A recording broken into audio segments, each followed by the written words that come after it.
आस्था एक गुलामी भी होती है। आस्था में आदमी गुलाम भी हो जाता है, आस्था गुलाम करता है, आस्था दोनों को गुलाम बनाता है।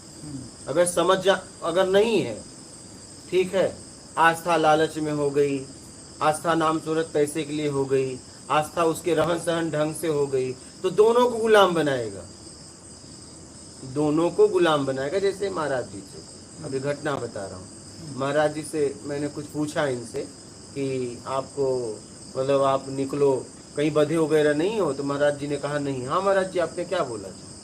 आपकी बात है, जब मैं कपड़े की बात कहा था, पैंट शर्ट। हाँ, वो पीतनगर में थे तो एक साधु और थे योगी। हाँ।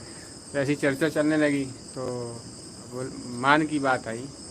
मान की बात आई।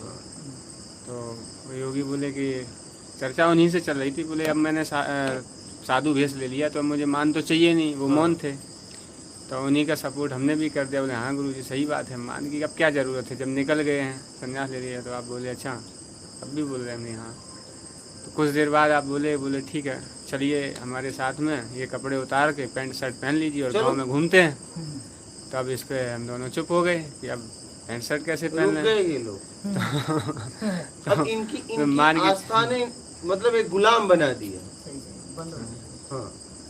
तो फिर जब नहीं जा पाए तब वहाँ पता चला कि मान की जो है छोटी सी छोटी कहीं ना कहीं इच्छा दबी होती है। छोटी कैसे? मान की इच्छा है छोटी बड़ी, मान की इच्छा, लेकिन वो हमें नहीं दिख रही ना। मतलब आप दूसरों से डर रहे हो, आप कपड़े मतलब तो कपड़े भी आप दूसरों के हिसाब से पहन रहे हो। आप तो गुलाम हो, आप तो अभी भी गुलामी में जी रहे हो, खुल के जी नहीं पा रहे हो अपने। अरे भाई आप अभी भी गुलामी में जी रहे हो, आप कपड़े भी अब पहन के नहीं चल सकते।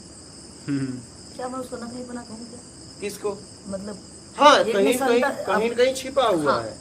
कपड़े पहन उसका भी इसका भी इच्छा चाह रहा है कि मुझे लोग पूजे, इसका भी उसका भी। ये कपड़े के द्वारा उसको अपना गुलाम बनाना चाहता है, ठीक है, और वो कपड़े के हाँ अंदर से कामना ये इच्छाओं अपेक्षाओं में ये मतलब एक दूसरे को गुलाम बनाए। हाँ, वही